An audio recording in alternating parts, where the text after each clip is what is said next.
Corona సమయంలో విశేష సేవలందించి అందరి మన్ననలను పొందిన పులిచెర్ల సేవ ట్రస్ట్ మరో అడుగు ముందుకు వేసింది. సామాన్యులకు కార్పొరేట్ వైద్యాన్ని అందుబాటులోకి తీసుకువస్తూ కూర్మనపాలెం కూడలిలో 4S మల్టీ స్పెషాలిటీ పేరిట నూతన ఆసుపత్రిని ఏర్పాటు చేసింది. పులిచెర్ల మురళీకృష్ణ, రాజేశ్వరి దంపతుల ఆధ్వర్యంలో నెలకొల్పిన వైద్యశాలను తేదప్ప రాష్ట్ర అధ్యక్షుడు పల్లా శ్రీనివాసరావు తండ్రి, మాజీ ఎమ్మెల్యే పల్లా సింహాచలం ప్రారంభించారు. అత్యాధునిక టెక్నాలజీని ఉపయోగిస్తూ పారిశ్రామిక ప్రాంత ప్రజలకు మెరుగైన వైద్య సేవలు అందించనున్నట్లు తెలిపారు. ఆసుపత్రికి అత్యవసర పరిస్థితులు వచ్చే వారికి తమ వైద్య బృందం సేవలను అందించనుందని చెప్పారు. ఈ కార్యక్రమంలో ప్రాజెక్ట్ మేనేజర్ అప్పనబోయిన కళ్యాణ్ చక్రవర్తి, గీతం assistant professor Pulicherla Radhika, doctor Ravishankar, Santosh Kumar, Sridivya, Hema Tapan Kumar, doctor Srujana Naidu, మాజీ ఎమ్మెల్యేలు తిప్పల గురుమూర్తిరెడ్డి, వెంకటరామయ్య, కార్పొరేటర్లు, స్టీల్ ప్లాంట్ కార్మిక నేతలు తదితరులు పాల్గొన్నారు. ఇదే సందర్భంలో ఊరుకూడి చైతన్య సారథ్యంలో మెగా రక్తదాన శిబిరాన్ని ఏర్పాటు చేశారు.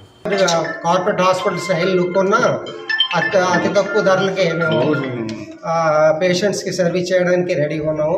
అలాగే ఏ కార్పొరేట్ హాస్పిటల్స్కి మీరు వెళ్ళినా ఒకవేళ మనిషి చనిపోతే వాళ్ళకి డెడ్ బాడీ ఇవ్వడానికి కూడా డబ్బులు కట్టుకునే పరిస్థితి ఈరోజు మీరు చూసే ఉంటారు. మీ పేపర్ల ద్వారా చాలా విషయాలు తెలుసుకున్నాము. కానీ ఇక్కడ మేము పేషెంట్కి వచ్చినప్పుడే 99% కౌన్సిలింగ్ చేసి శవ బతుకు మధ్యలో ఉన్నాడు అని చెప్పి రిస్క్ తీసుకున్నామని చెప్పి వాళ్ళకి ముందుగా ఎడ్యుకేట్ చేసి, తర్వాత ఒకవేళ డెత్ సంభవిస్తే మేము ఎటువంటి డెడ్ బాడీని తీసుకెళ్ళడానికి ఎటువంటి ఛార్జీలు చేయమని చెప్పి ఈ రిపోర్ట్స్ అందరికీ నేను తెలియజేస్తున్నాను. అలాగే starting from all medical facilities hospital కనుక నేను మరి పేద బలహీన వర్గాలకి, పాత్రికేయులకు, తర్వాత మిడిల్ క్లాస్కు, అప్పర్ మిడిల్ క్లాస్కు, హై క్లాస్కు అందరికీ సరసమైన ధరలకు ఈ వైద్యం అందిస్తామని, అలాగే కోవిడ్లో చాలామంది ఇబ్బంది పడ్డారు. మరి ఈ రోజు అంటే ఎట్టి పరిస్థితుల్లోనే అలాంటి కలామిటీస్ రాకూడదు.